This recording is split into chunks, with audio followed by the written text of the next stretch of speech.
네, 다문화 학부모 아카데미 2022년에도 변함없이 여러분께 찾아왔습니다. 오늘은 드디어 마지막 날입니다. 네, 세 번째 시간이고 저희가 가장 많이 고민하고 가장 많이 준비한 그런 코너와 시간들이 준비되어 있습니다.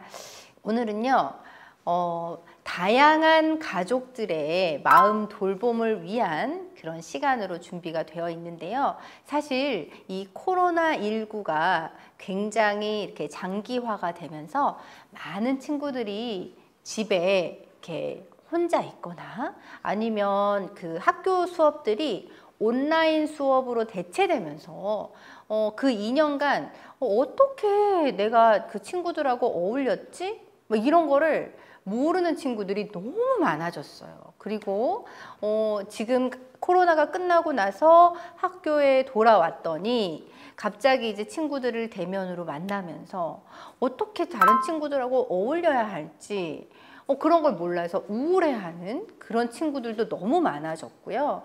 그리고 마음이 너무 우울하고 힘들어서 좀 극단적인 그런 행동들, 이렇게 자해를 한다거나 그런 행동들을 생각하는 그런 친구들도 굉장히 우리 주변에 많이 늘어났습니다. 그래서 오늘 시간은 특별히 그 다문화 상담의 권위자이시고 그 연세대학교에서 그 강의를 하고 계시면서 그 다문화 코칭 네트워크가 있습니다. 다문화 분야를 전문으로 하는 코칭 네트워크인 글로벌 디아스포라의 상임 이사님이십니다. 장석연 교수님을 모시고 저희가 오늘 이야기를 들어보고 또 이제 저희 그 코너의 특징이죠. 많은 분들이 사연을 보내주시잖아요. 오늘도 그 실제 사연을 기반으로 한 친절한 상담이 이어질 예정입니다. 네, 그러면 오늘 그 교수님이 제주도에서 비행기를 타고 특별히 여러분들을 위해서 이곳까지 오셨는데요. 부모님들이 마음을 잘 돌보셔야 우리 자녀들도 잘 돌볼 수 있거든요. 그래서 부모님들이 어떻게 마음을 관리하고 또 어떻게 우리 아이들을 도와줄 것인가, 우리 장석연 교수님에게 이야기를 듣고 저는 2부에서 Q&A 시간에서 만나 뵙도록 하겠습니다. 네, 2부에서 만나요. 안녕하십니까. 장석연 박사라고 합니다.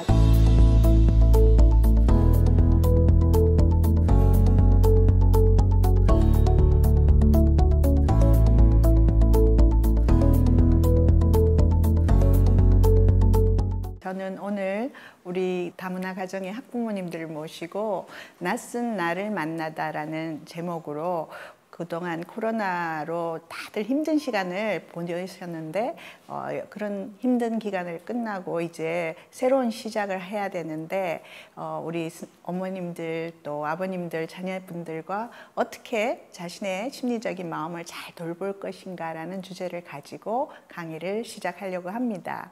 다 아시겠지만 코로나 블루라는 말 들어보셨죠?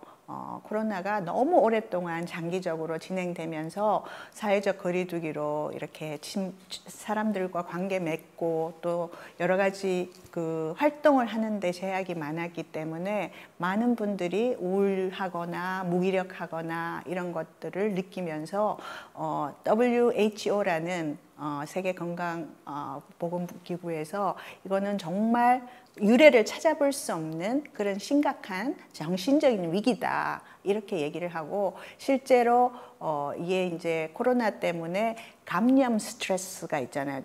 걸릴까봐 두려운 거, 뭐 옮길까봐 두려운 거, 그 다음에 부작용이 있을까봐 두려운 거 이런 것 자체가 우리에게 심리적 스트레스를 주는데 그것보다는 2차 스트레스, 특히 다문화 청소년들, 학생들 이 사회적 고립이 길어졌기 때문에 거리두기가 길어졌고 학교도 잘 정기적으로 못 가기 때문에 사실은 친구 관계를 맺는 것이 너무너무 힘들고 한국 사회에 적응하는 것 자체가 훨씬 더 힘든 상황을 가진 거죠. 그래서 그런 거. 그 다음에 부모님들은 나가서 일해야 되는데 애가 학교 안 가고 집에 있으니까 이 아이들을 양육하는 부담이 훨씬 옛날보다 증가한 거죠. 그것 때문에 오는 스트레스.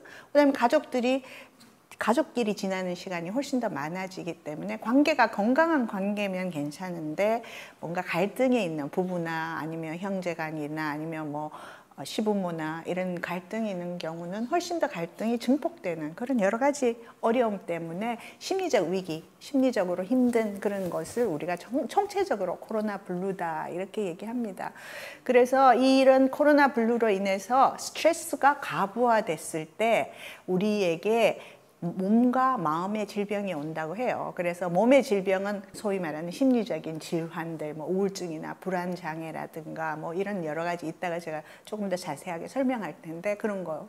그다음에 이런 심리적인 스트레스는 결국은 신체적인 질병의 원인이에요. 가장 큰 원인. 그래서 암이라든가 뭐 다양한 질병들에 노출되는 것이 사실은 스트레스가 관리가 안 되고 과부하, 너무 지나친 스트레스로 인해서 그런 것들.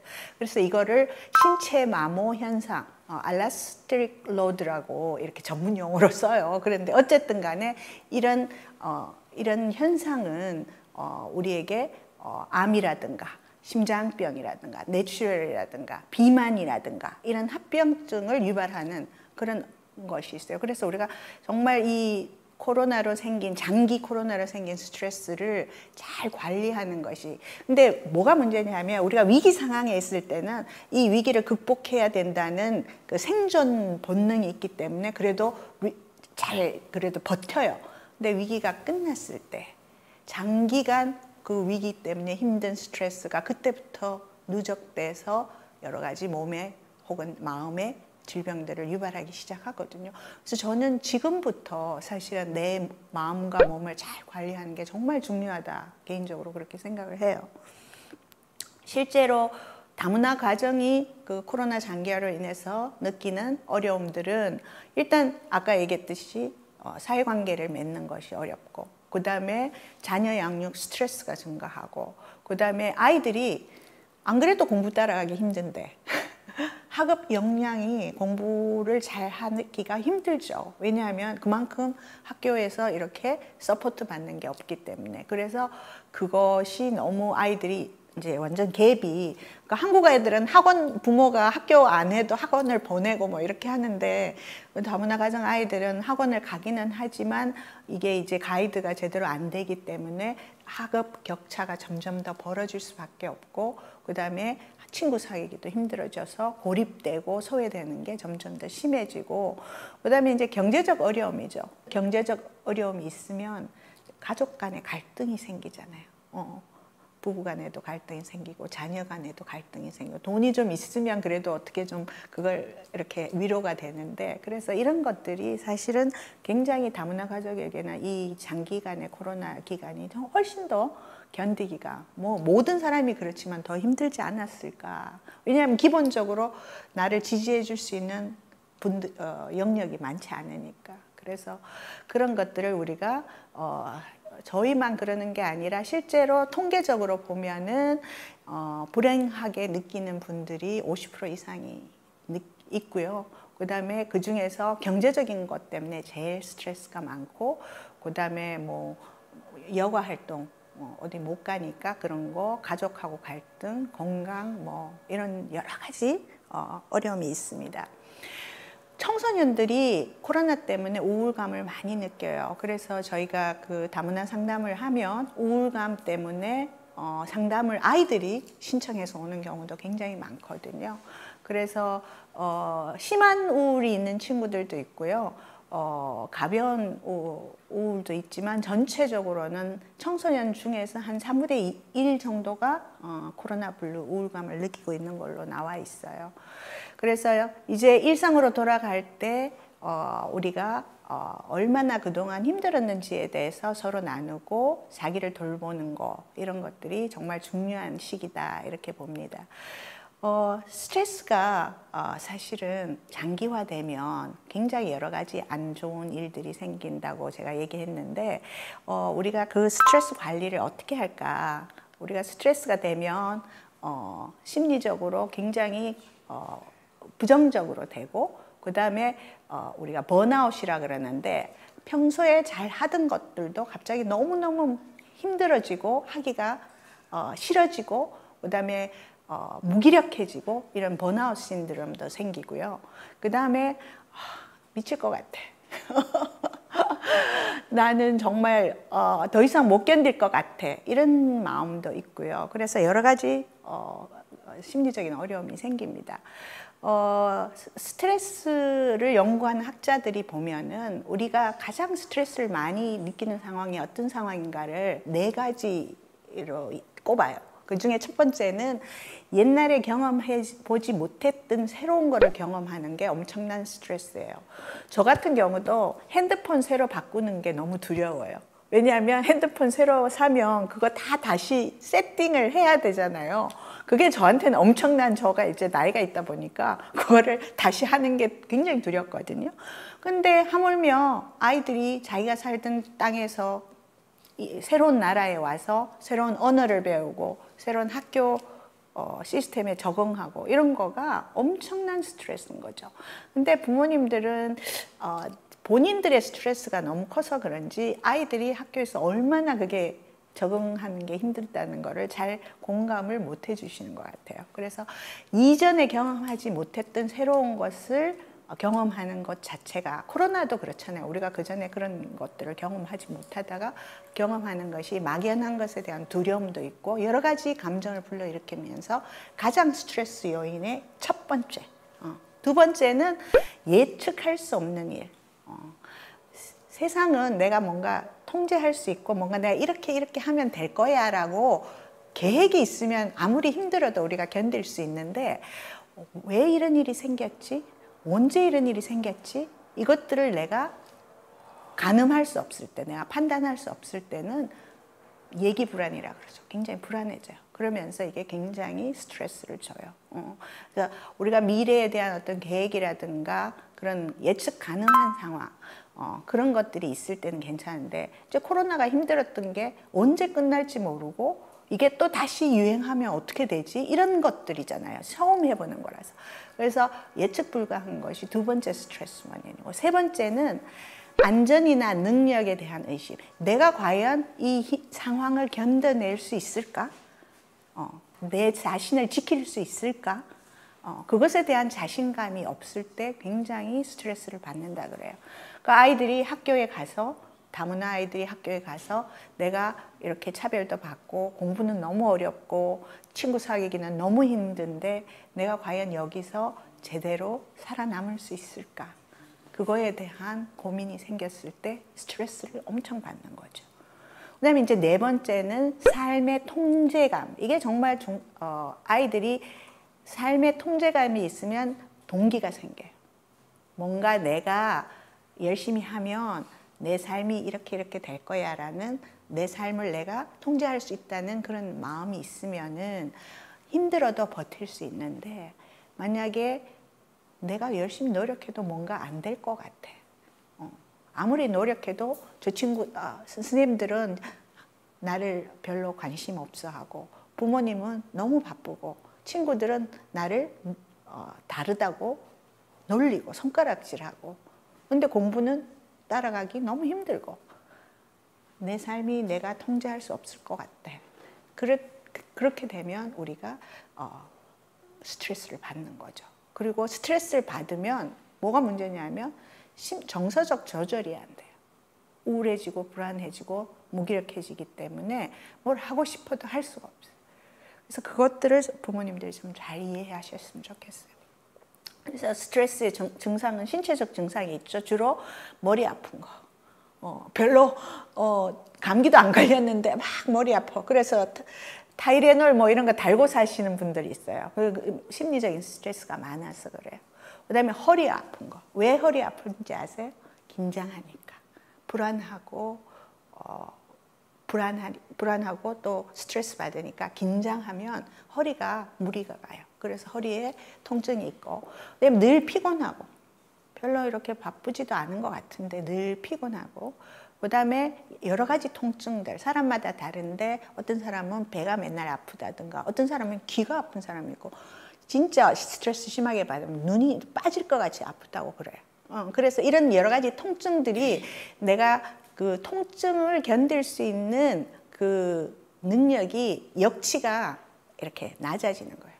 그래서 작은 사소한 통증에도 훨씬 더 크게, 더 아프게 느끼는 거예요.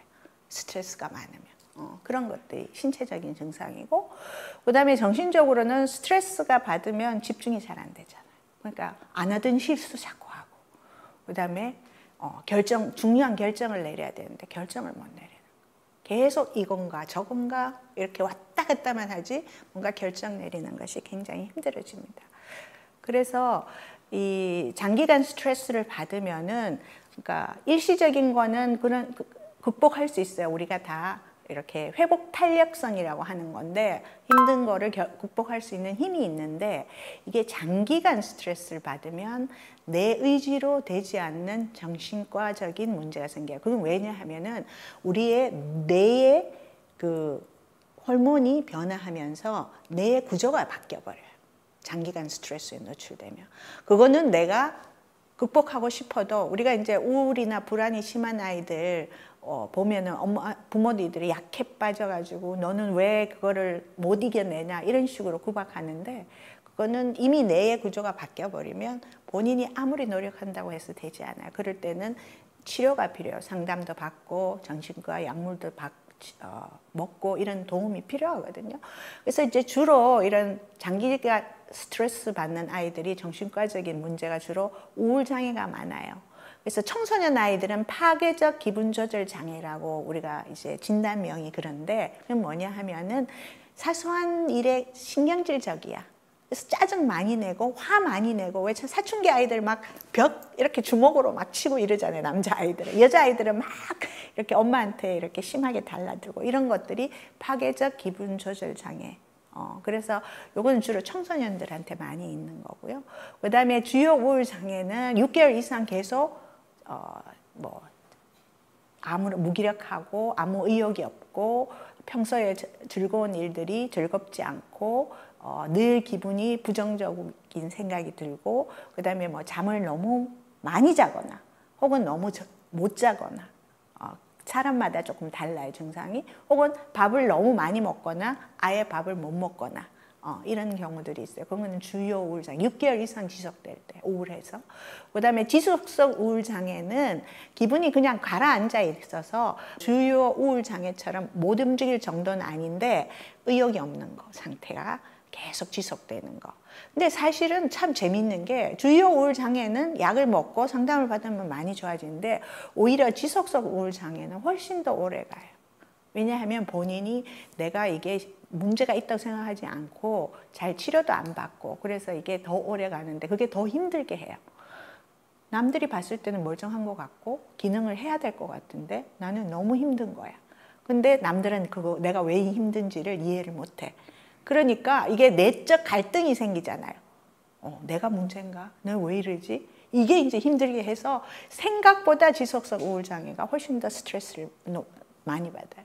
그 다음에 이제 불안장애가 있는데, 불안장애는 굉장히 종류가 많은데, 특히 아이들은 분리불안장애. 왜 다문화 아이들 중에서도 막 부모님하고 떨어지는 거 굉장히 힘들어 해가지고 울고불고, 좀 크면은 울고불고 하는 대신에 부모에게 반항하는 걸로 자신의 분리불안을 표현하고 하죠. 그 다음에 밖에서 상담에서는 너무 말 잘해요. 근데 학교에서 수업 시간에 전혀 말을 안 하는 그런 친구들이 있어요. 우리가 선택적 한묵증이라 그래요. 이거는 빨리 치료하지 않으면 그게 패턴이 돼서 말하는 게 점점 더 힘들어지거든요. 그런 친구들도 있고요. 그다음에 사회불안장애. 1대1로는 괜찮은데 두세 명만 있어도 손에 땀이 나면서 막 말하는 거 두려운 아이들, 이런 증상들. 공황장애 들어보셨죠? 요즘 연예인들 중에 공황장애 많죠. 갑자기 숨도 못 쉬고 죽을 것 같고 가슴이 막 뛰고, 그 다음에 온몸이 그냥 죽을 것 같은 그런 느낌.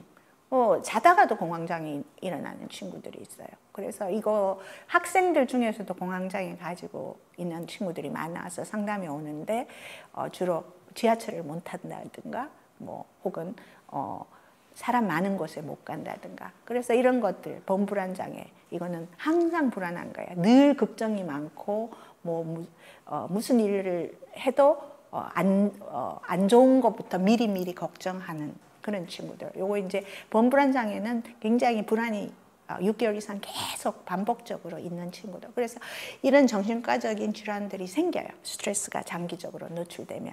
그래서 제일 좋은 거는 그렇게까지 가기 전에 예방하는 게 제일 좋죠. 그래서 그렇게 하기 위해서는 정말 자기 돌봄을 잘해야 돼요. 또 강박장애 같은 거 있는데 뭐냐면 요즘 아이들 중에 굉장히 다이어트 심하게 하고 외모에 관심 많은 아이들 있잖아요. 신체 변형 장애라 그래요. 내가 괜찮은데 우리가 봤을 때 객관적으로 봤을 때 괜찮은데 계속 나는 코도 이상하게 생겼고 너무 뚱뚱하고 뭐 이런 끊임없이 자기 몸에 대해서 만족감을 못 느끼고 계속 그걸 고쳐달라고 부모한테 요구하는 아이들도 있고요. 그다음에 저장장애, 그래서 못 버리는 거, 불안해서 그렇거든요. 강박적으로 막 모아놓고 못 버리는 거. 그다음에 제일 많이 있는 게 아이들 머리 뽑는 거.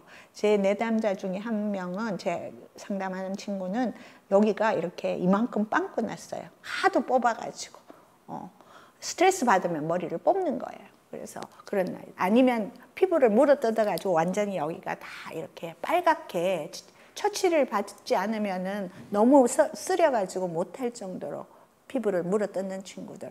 이런 것들이 다 강박장애거든요. 이것도 다 정신과적 질환이라서 치료가 필요한 거예요.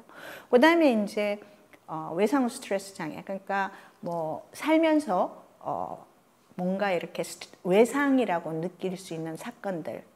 부모, 특히 이제 아이들은 갑작스럽게 부모와 분리되거나 혹은 뭐 폭력이나 사건이나 사고나 주로 이제 여자아이들은 성적 트라우마가 많아요. 외상이 많아요. 그래서 그런 것들 성장하면서 어머니들은 어떨지 몰라도 다 그런 성적인 트라우마가 있잖아요. 뭐 성추행을 당한다든가 성폭력을 당한다든가 이런 것들. 남자아이들은 폭력에 노출되는 거, 이런 것들 때문에 또 계속 정신과적 질환이 있고. 그래서 이런 우리가 진단으로 할 수 있는 그런 문제들이 있는데 이것들을 우리가 잘 돌봐야 되는 거죠. 그래서 가장 중요한 거, 나 자신을 지켜야 되는데 나 자신이 그렇게 정신과 질환으로 진행되지 않으려면 평소에 자기 돌봄을 잘 해야 되는 거죠. 그래서 자기를 돌보는 거를 우리가 사실은 제대로 못 배웠어요. 성장할 때.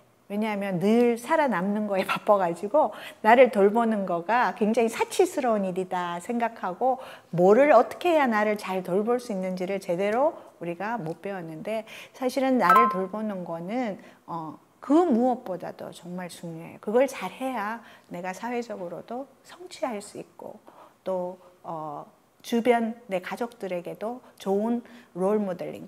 양육 상담의 가장 중요한 거는 부모가 본보기를 잘 보여주는 거예요.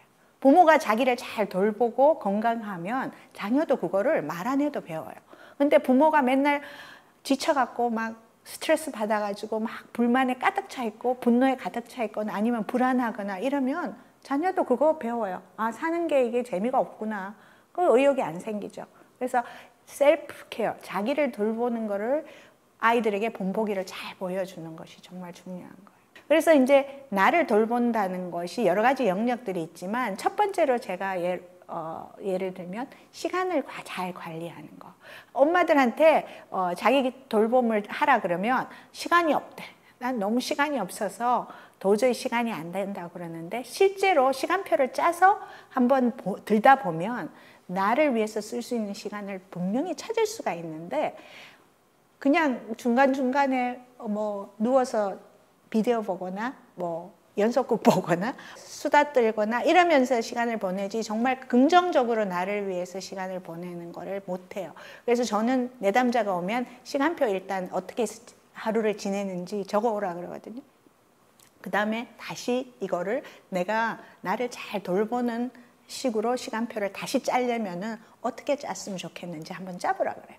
그러면 실제적으로 시간이 없는 것 같은데 시간이 나와요. 그래서 일단은 일상을 시간표를 잘 짜서 구조하는데, 시간표가 뭐 30분 단위로 이렇게 짜는 건 아니지만 우선순위에 따라서 단기 목표를 정하고 장기 목표를 정하고 그리고 일기를 좀 쓰는 거가 도움이 되고요. 요즘은 저는 구글 다이어리 활용하라 그래요. 핸드폰 다 들고 다니니까 구글 스케줄 일정표 거기다가 다 넣어서 그래서 매일 할 일정, 목록 이렇게 만들어서 그렇게 체크하면 생각보다 훨씬 더 효율적으로 내가 시간을 사용할 수 있다는 거. 그 다음에 이제 두 번째는 이완 운동. 내가 긴장하고 우울할 때는 내 몸을 제대로 내 몸이 어떤 상태인지를 제대로 인지를 못해요. 내 몸을 잘 인지하는 것이 내 마음도 유연하게 하고 편안하게 하는데 굉장히 중요해요. 그래서 이완 운동이 정말 중요하거든요. 그래서 이완 운동의 첫 번째는 복식 호흡하는 거예요.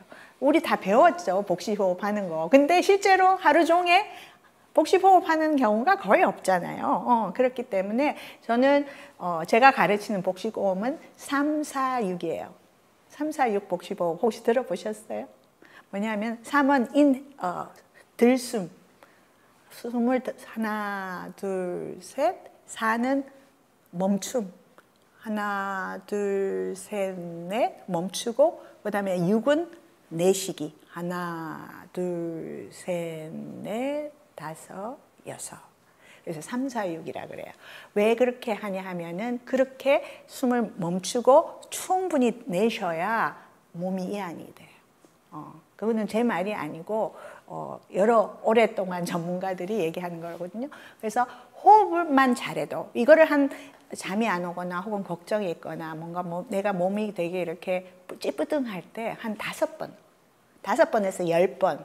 사실 이거 3, 4, 6을 천천히 5번 하기가 쉽지 않아요. 해보시면. 뭔가 이렇게 마음이 자꾸 급해. 숨쉬기도 우리가 제대로 못하고 있다는 사실은. 일상에서. 그래서 일단은 기본은 숨쉬기부터 제대로 하자. 그래서 그게 이제 첫 번째고요. 그 다음에 이제 그라운딩이라 그래서 뭐냐 하면은 착지 훈련이라 그러는데 내가 우울하거나 불안하거나 혹은 뭔가 강박적인 마음이 있으면 이렇게 계속 이렇게 뭔가 내가 둥둥 떠 있는 느낌이에요. 이렇게 가라앉아 있는 느낌이 아니에요. 차분한 느낌이 아니라. 그렇지 않아요? 뭔가 이렇게 걱정하는 거 있으면 마음이 계속 떠 있어가지고 뭔가를 집중을 못 하잖아요. 그래서 그럴 때 내 마음을 다시 잡아오는 게 착지 훈련, 그라운딩 기법이라 그래서 이렇게 지금 앉아 계시잖아요, 어머님들. 이렇게 내가 앉아 있는 의자를 이렇게 표면도 느껴보시고, 그다음에 발바닥 이렇게 하시면 사실은 이 모든 걱정이며 염려며 이런 건 다 여기서 일어나는 일이죠. 실제로 지금은 아무 일도 안 일어나는데, 그래서 지금 여기로 나의 주의를 돌리는 게 이 그라운딩 요법이거든요. 그래서 이렇게 내가 지금 현지에 있는 것들 아니면 나에게 중요한 뭔가 이렇게 소중한 애착 물건들, 뭐 목걸이라든가 이런 거를 만지면서 내 머릿속에 가득 짜있던 생각을 지금 역으로 다시 전환해서 지금의 주의를 기울이는 기법이거든요. 그래서 특히 많이 불안할 때 요거 도움이 많이 돼요. 그래서 저희가 가르치는 기법이고요.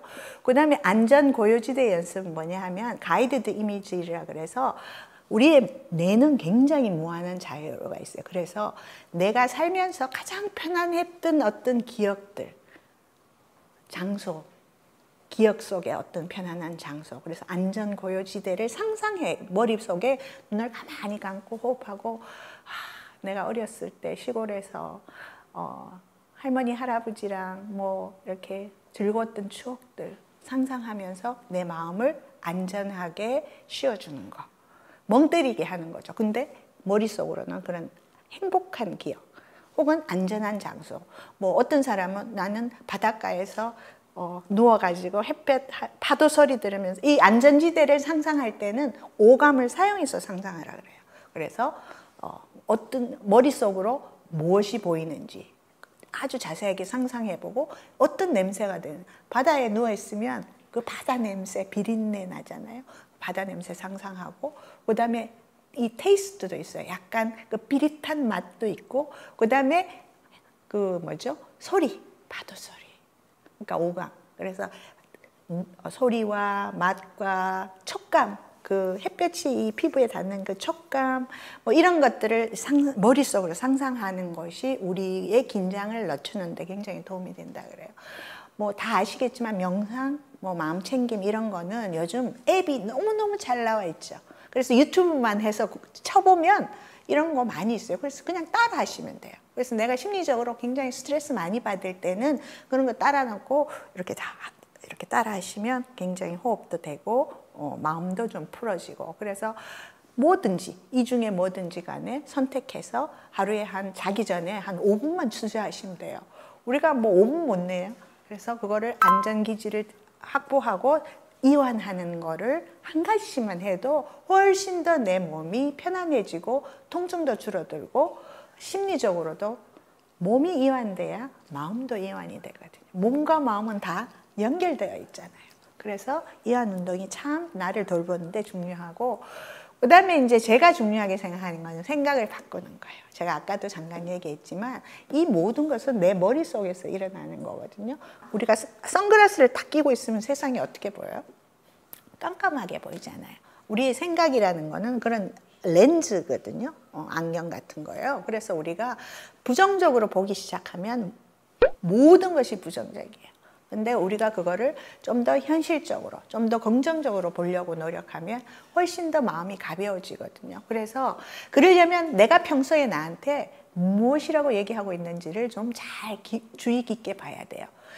우리가 스스로에게 하는 말들은 보통 비난하는 말들이에요. 너 그거밖에 못해? 그 다음에 너 지금 그래갖고 뭐가 되겠니? 아이들이 주로 많이 듣는 거는 네가 그렇지 뭐. 그 모양이니까 네가 그렇게밖에 안 되는 거야. 이런 부정적인 얘기들을 굉장히 스스로에게 우리가 많이 하고 살아요. 그리고 실제로 그렇게 내가 나를 그렇게 보면 내 가족들에게도 그렇게 말을 하고, 그래서 평소에 내가 나에게 어떤 말들을 하는지를 살펴봐야 돼요. 우리가 그거를 인지도 못해요. 그냥 습관적으로 하기 때문에. 우리가 그거를 심리학에서는 자동적 사고라 그러거든요. 부정적인 자동적 사고가 우리의 생각을 부정적으로 만들어요. 그래서 왜곡되고 부정적인 생각을 찾는 게 첫 번째 단계예요. 내가 평소에 어떤 부정적인 생각들을 하고 있나. 그래서 이 부정적인 생각이 스트레스와 불안을 낳기 때문에 그 부정적인 생각을 중단하는 거. 우리가 생각 중단법이라고 이렇게 얘기를 하지만 간단해요. 그만해. 왜 너를 그렇게 부정적으로 자꾸 상처를 줘? 그만해. 그리고 그게 잘 안 됐을 때는 아까 가르쳐준 이완법을 사용해서 호흡하면서 생각을 자꾸 바꾸려고 하고, 그 다음에 이제 우리가 잘 할 수 있는 거는 칭찬하기. 상담에 오는 친구들은 제가 아침 저녁으로 자기 칭찬하는 숙제 내주면 못해요. 한 번도 자기를 칭찬해 본 적이 없대요. 그래서 뭐를 칭찬해야 될지를 잘 모르겠대요. 근데 남들은 잘 칭찬해요. 주변 사람들한테는. 근데 자기가 자기를 칭찬을 못해요. 그래서 내가 나를 칭찬하는 거를 연습해야 돼요. 자연적으로 안 되기 때문에. 그래서 생각을 바꾸는 첫 번째 단계는 내가 어떤 생각을 하고 있는지를 찾고, 그 생각을 긍정적으로 바꾸고 내가 그렇게 했으면 너무너무 잘했다 칭찬하고, 그래도 안 되면 중단하고, 생각을 중단하고 나서 다른 일, 뭔가 내가 유능성을 느낄 수 있는 그런 다른 일을 하고, 이런 것들이 생각 바꾸는데 정말 중요한 요소인 거예요. 그래서 뭐가 문제냐 하면 하나의 부정적인 생각은 또 다른 부정적인 생각을 낳고, 이런 부정적인 생각은 꼬리에 꼬리를 불면서 자꾸 이렇게 사이클을 돌면서 들어가서 결국은 나는 망했다. 그렇게 쉽게 가요. 그래서 이 사이클은 사실은 이거는 우리가 살아남기 위해서 인간이 본능적으로 수세기에 걸쳐서 훈련된 결과예요. 이거는 자연스러운 거예요. 우리가 부정적으로 생각하는 거예요. 왜? 살아남으려면 가장 부정적인 상황을 예측하고 준비돼야 살아남을 확률이 커지잖아요. 그게 인간의 본능인데, 긍정적인 생각을 하는 것은 그 본능을 거슬려야 돼요. 반대로. 그렇기 때문에 자연스럽게 안 되고 훈련이 필요하다는 거예요. 연습이 필요한 거예요. 그래서 나는 결코 안 될 것이다. 이건 다 누구 때문이야. 반드시 나쁜 일이 일어날 거야 하는 결코 영원히 절대라는 생각 표현을 바꿔줘요. 가능할 거야. 좋은 일이 나한테도 일어날 수 있을 거야. 이거는 자연스러운 게 아니라 그냥 의도적으로 안 되더라도 하다 보면 말이 우리의 생각도 바꿔요. 그래서 그런 말들, 긍정적인 말들을 스스로에게 저는 소리내서 하라 그래요.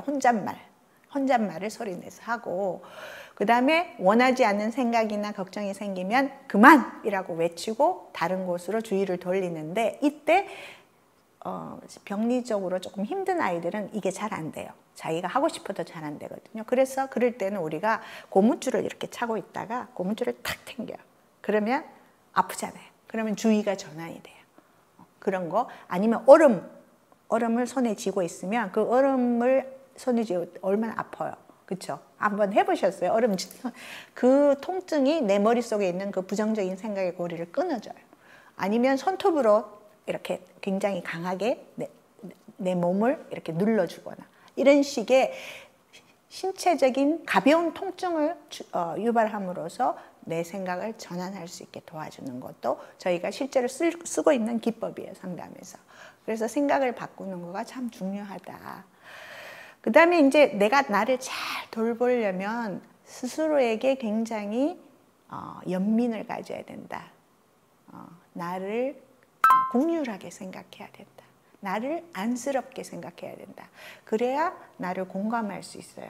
내가 나를 공감해줘야지 누가 해주겠어요, 이 세상에서. 그렇죠? 그리고 내가 나를 잘 공감하면 그게 훈련이 돼서 자녀들도 남편도 주위 사람들도 공감할 수 있는 공감력이 생기겠죠. 그래서 이 compassion, self compassion이 정말 중요한데, 그 연구에 보면 사람들이 남들은 타자 연민은 78% 가능한데 자기 연민은 6%밖에 안 된대요. 그만큼 우리가 늘 남들 중심으로 사는 거예요. 나 중심이 아니라 다른 사람 중심으로 그동안 살아온 거죠. 그래서 이거가 참 쉽지는 않지만 이것도 연습해야 되는 거죠. 그래서 우리가 자기 연민은 뭐가 중요하냐 하면은 나한테 친절해야 돼. 아까 내가 나한테 어떤 말을 하느냐 살펴보라 그랬죠. 내가 나한테 친절한 말을 하고 있느냐? 너 오늘 너무 수고했어. 애썼다, 야. 결과가 좀 마음에 들지는 않지만 그래도 네가 애썼다. 이런 친절한 말. 우리 남들에게는 친절한 말 잘 하잖아요. 근데 실제로 나한테 친절한 말 잘 안 하잖아요. 그래서 나만 이렇게 힘들다고 생각하면 굉장히 그게 고통스럽잖아요.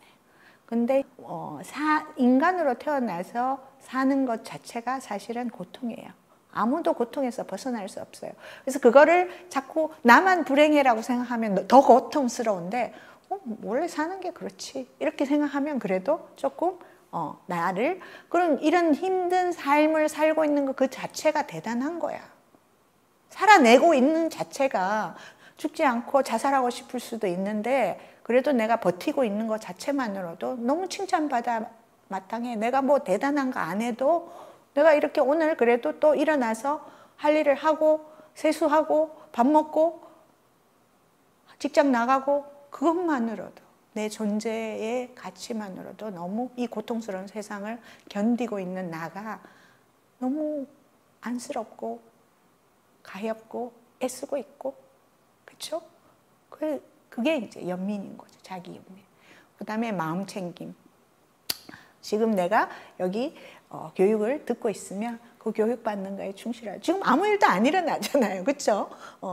내일 당장 이렇게 빚을 갚아야 되고 이런 문제들이 있죠. 그렇지만 지금 당장은 아니니까 지금 현재를 있는 대로 최대한 즐기려고 하는 태도.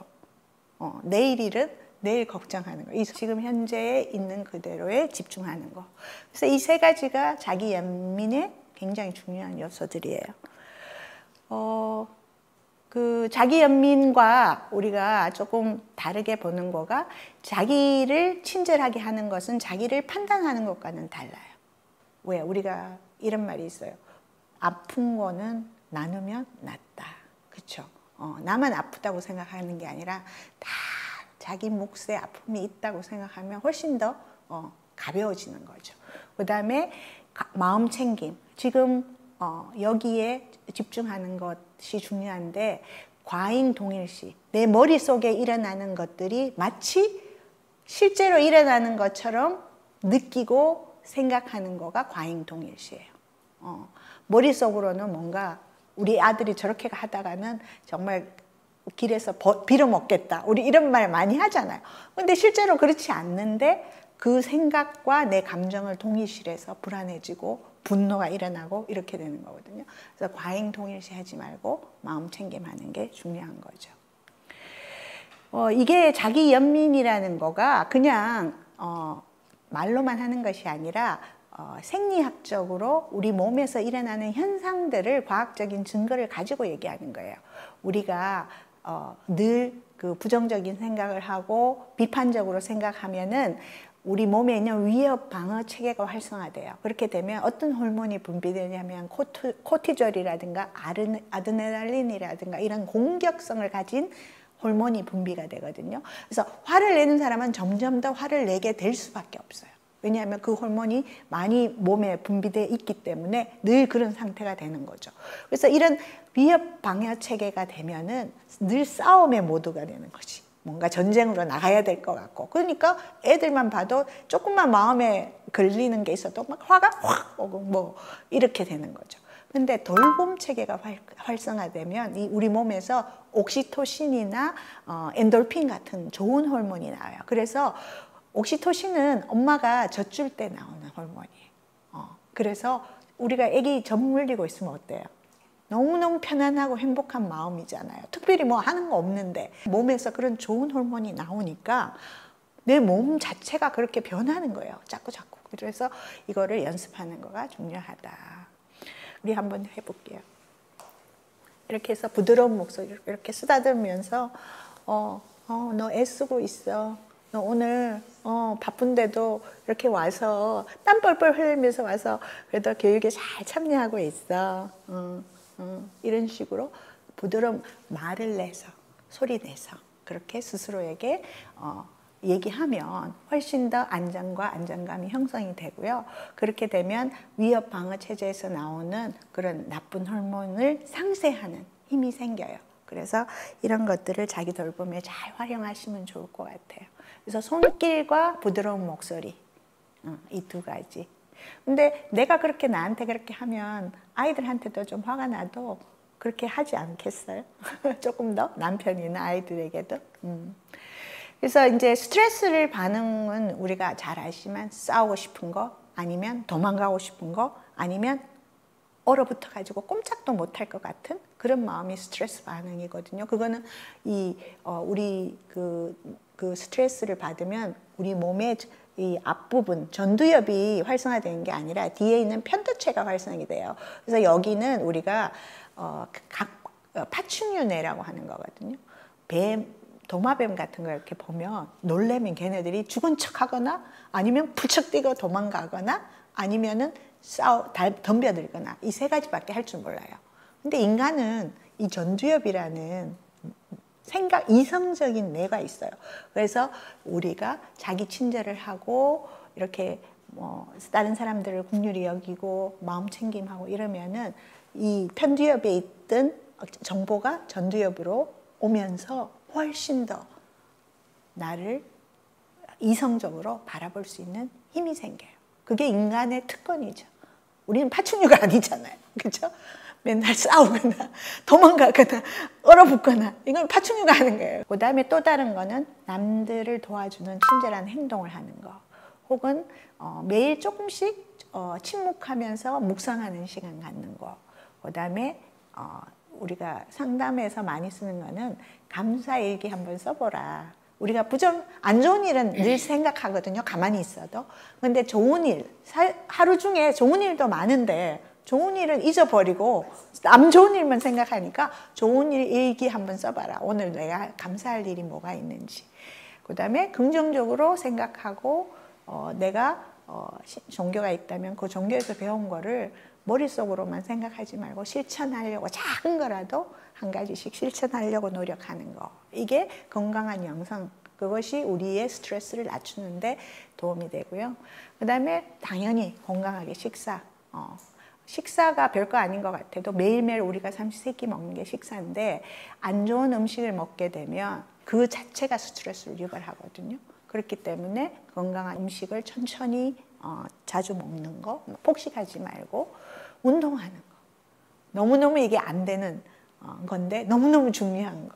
그래서 나한테 맞는 운동을 찾아서 한두 번 막 열심히 하다가 힘들어서 그만두지 말고 지속적으로 조금씩이라도 하고 그다음에 너무 지나치게 무리하게 하지 않는 거. 그래서 최소한 일주일에 3번 30분 이상 운동하는 거 정말 중요하고요. 그다음에 자주 웃고 안 해본 거 해보는 거. 이거 정말 중요해요. 안 해본 일을 해보는 거가 우리의 창의력을 굉장히 이렇게 활성화시키거든요. 그래서 우리가 그 창의적인 사람이 삶에 대한 에너지도 훨씬 더 있어요. 그래서 새로운 일, 저는 숙제 많이 내주는데 우리 내담자들한테 살면서 안 해본 거 혹시 한 가지라도 일주일 동안 살면서 한번 해봐라. 이런 숙제 많이 내줘요. 그러면은 그때 내가 평소에는 이거 하면 재미없을 것 같아서 안 해봤는데 해보니까 되게 재밌었네요. 그 다음에 충분히 우는 거. 안 좋은 일 있으면 울어야죠. 감정은 표현되라고 있는 거예요. 감정을 꾹꾹꾹 누르기만 하면 그게 쌓았다가 폭발해요. 그러니까 감정은 표현되는 게 좋은 거예요. 슬픔이든 기쁨이든. 그 다음에 잠 잘 자는 거. 정말 중요하거든요. 혹시 수면 장애가 있으면 적극적으로 뭐 약을 좀 먹든지 해서 잘 자야 돼요. 잠을 못 자면 감정 조절이 안 돼요. 그래서 굉장히 심리적으로 부정적인 영향을 많이 미치기 때문에 충분히 수면하고, 그다음에 주위 사람들하고 관계 형성하고, 그다음에 싫은 거 싫다고 말할 수 있는 용기. 내가 늘 좋은 사람에 대해야 되겠다는 그 착한 아이 컴플렉스 있는 분들 있어요. 그래서 뭔가 싫은데도 노라고 못하고, 그래서 싫다고 말할 수 있는 용기라는 책도 있거든요. 왜냐하면 사람들한테 비난받는 게 두려워서 싫다고 말을 못하는 건데, 결국은 그것 때문에 다른 사람들의 나를 이용하도록 내버려 두는 거죠. 그래서 많은 종류의 관계에서의 학대나 뭔가 이렇게 피해를 보는 것은 내가 노라고 할 수 있는 용기를 가지지 못했기 때문에 그래요. 그래서 노라고 말하는 거가, 맨날 노라고 하면 사람들한테 인기 없는 사람이 되지만 적절할 때 내가 정말 싫은 거는 노라고 할 수 있는 거 정말 중요한 것 같아요. 자기를 돌보는 데 있어서. 그 다음에 너무 완벽하려고 애쓰지 않기. 우리는 다 부족하고 부족한 게 사실은 매력이에요. 그렇죠? 그래서 부족한 나 자신을 비난하지 말고, 이거 내가 잘 못했네. 뭐 그게 내 매력이지. 이런 식으로 보고, 그다음에 융통성 있게 절대적 이거 반드시 해야 돼라고 생각하면, 내담자 중에 애가 학교를 안 가는 엄마가 있어요. 이 엄마는 모범생이었어요. 그래갖고 대학원까지 마치고 공부를 잘했던 사람인데 애가 학교를 안 가는 것이 이해할 수 없는 거예요. 학생은 공부를 해야 된다가 이 엄마의 절대적인 생각이에요. 근데 지금은 그런 세상이 아니에요. 내가 잘하는 거를 열심히 하는 거가 중요하지 반드시 공부만 해야 답이 있는 시절은 아니거든요. 그래서 융통성이 중요한 거예요. 그래서 아이들이 학교 안 가고 이런 것 때문에 엄마들이 너무 공부 열심히 안 한다고 스트레스 많이 받는데, 실제로는 그 아이가 자기가 잘하고 관심 있는 거를 열심히 하도록 도와주는 것이 훨씬 성공할 확률이 높다는 거 기억하시면 좋을 것 같아요. 그 다음에 내 기준대로 남들이 움직여주지 않는 것 때문에 스트레스 받아요. 근데 내 기준을 남의 눈높이에 맞춰야 돼요. 남들에 대해서는. 나 자신에 대해서도 조금 기대를 내려놓는 게 중요하지만 남에 대해서도 기준을 좀 내려놓으면 훨씬 마음이 편해요. 그 다음에 다른 사람을 기쁘게 하기보다는 내 자신을 기쁘게 하는 거에 집중하기. 오늘 하루 나는 나를 기쁘게 하기 위해서 뭐를 했는지 한번 자기 전에 생각해 보세요. 별로 없어요. 그래서 한 가지라도 나를 기쁘게 하는 거. 하다못해 맛있는 카페라떼 한 잔 타서 먹는 거. 소확행이라고 우리가 얘기하죠. 그것도 나를 기쁘게 하는 거고, 내가 그거를 그냥 하는 게 아니라 내가 그래도 오늘 나를 기쁘게 하는 일을 했네 라고 인식하는 거가 나의 자존감을 올리기 때문에 그거를 머릿속으로 생각하고 인식하는 거가 중요해요. 그 다음에 너무 부정적인 생각을 하는 사람하고는 어울리지 않는 것이 좋아요. 영향을 받기 때문에. 그래서 가급적이면 밝고 긍정적인 사람하고 어울리고, 그다음에 뭔가 진취적이고 유연하고 재밌는 사람들하고 어울려서 내 인간관계가 좀 풍성하고 긍정적으로 바뀌면 좋을 것 같아요. 그래요. 지금까지 간단하게 제가 어떻게 자기 돌봄을 할 것인가에 대해서 얘기했는데 뭐 두서없는 얘기지만 경청해 주셔서 너무 감사합니다.